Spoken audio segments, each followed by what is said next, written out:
Taglay nating mga Pinoy ang maging world class sa kahit anong larangan. Kitang-kita naman natin na kaya nating makipagsabayan sa buong mundo. Andyan si Pacman, ang pound for pound king. O di kaya ang galing ng boses ni Lea Salonga. O yung pagkasindak kay Arnel Pineda. Pati na lang syempre si Charisse Pempenco. Pero hindi lang sila ang mga Pinoy na sumisikat ngayon. Hindi lang nakikilala ang mga Pinoy sa buong mundo sa galing sa pagkanta at pagsayaw.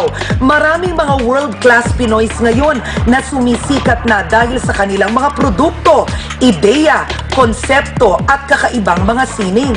Pero ang tanong, paano natin nasusuportahan at napoprotektahan ang mga ideya ng ating mga kababayan? Paano na lang kung biktima sila ng pangungopya? Paano natin isusulong ang mga world-class Pinoys? Ito ang ating krusada.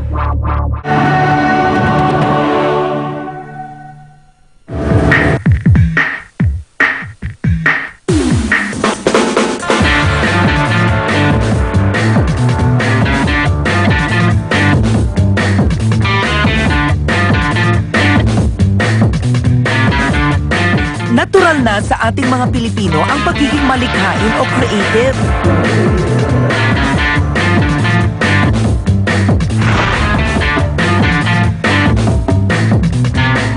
Ang imahinasyong ito ang kadalasang pinagmumulan ng isang produktong tinatangkilik ng mundo. Ika nga, world class. Isa sa mga maipagmamalaki ng Pilipinas ay ang dating fashion model na si Tina Ocampo. Hindi niya akalaing magiging world class siya sa karera ng disenyo. Ang naisip niyang gawin, mga eleganteng clutch bags at accessories. Sa akin na to, dalaga pa ako nito eh. So, pag nagta-travel ako, nakita ko siya one time. So, pwede itong lakihan mo lang to, pwede na siyang bag eh. Ito naman si Bea Valdez. Kagaya ni Tina, kilala siya sa kanyang mga nagniningning na mga bags at mga necklace na kung tawagin ay bibs. World class pagdating sa kakaibang konsepto ng mga kwintas o palamuti sa leeg. So you have Kate Moss wearing this necklace, which is? It's called Zelda, and it was, I think, part of our Fall-Winter 209 collection. And it's actually metal appliques, crystal, and beads. Yes. And what I did with this one is we were trying to think of a modern Art Deco woman. Tina Ocampo, Bea Valdez, parehong Pilipina. Aminado sila na kasama ang sining sa pagdisenyo ng kanilang kapalaran. Tina, saan ka kumukuha ng inspirasyon sa pang-araw-araw na bagay sa Pilipinas? Ako, nakita ko lang to sa baon ng anak ko one time. Okay. Sa eskwela, sabi niya, Mommy, you know what? I need money because I want to get a snack. A snack. Sige. Oh, ito yung packaging niya. Okay. Okay. Thank you, Mr. Tangkatyong, for the inspiration. Tapos? So, ito, dala-dala niya one time and I said, ang ganda ng shape, no? So, sabi ko, teka, parang pwede itong bag. Ito na siya ngayon. Wow. In-invert ko siya, no? Instead na, instead na concave siya, protrude ko siya. But it's the same.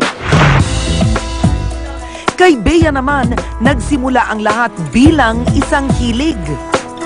When did you first think that this has a chance? It just might sell? Actually, I didn't. I was just focused on making a beautiful bag. It wasn't really whether it will sell or anything like that. It was always just about the one piece.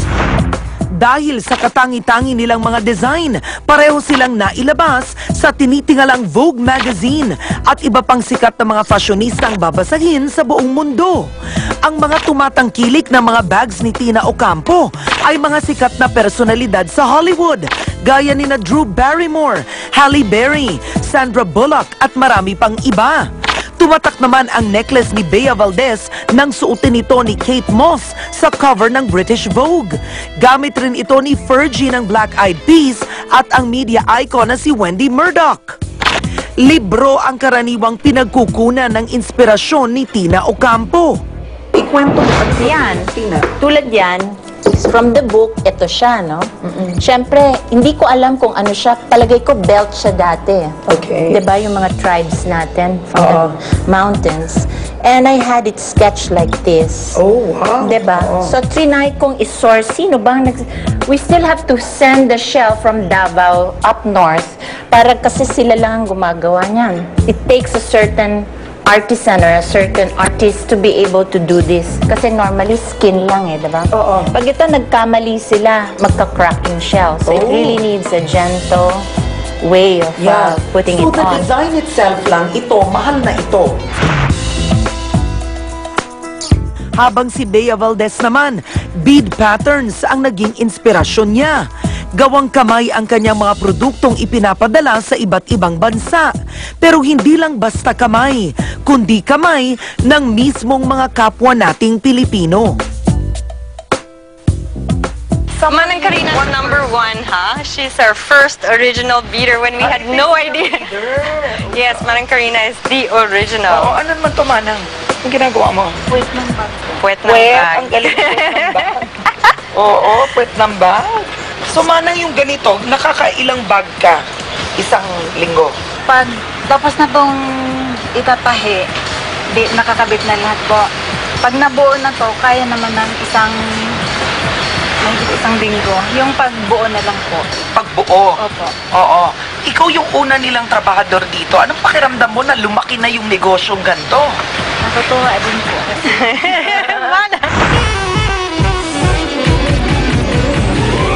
Come on, ladies!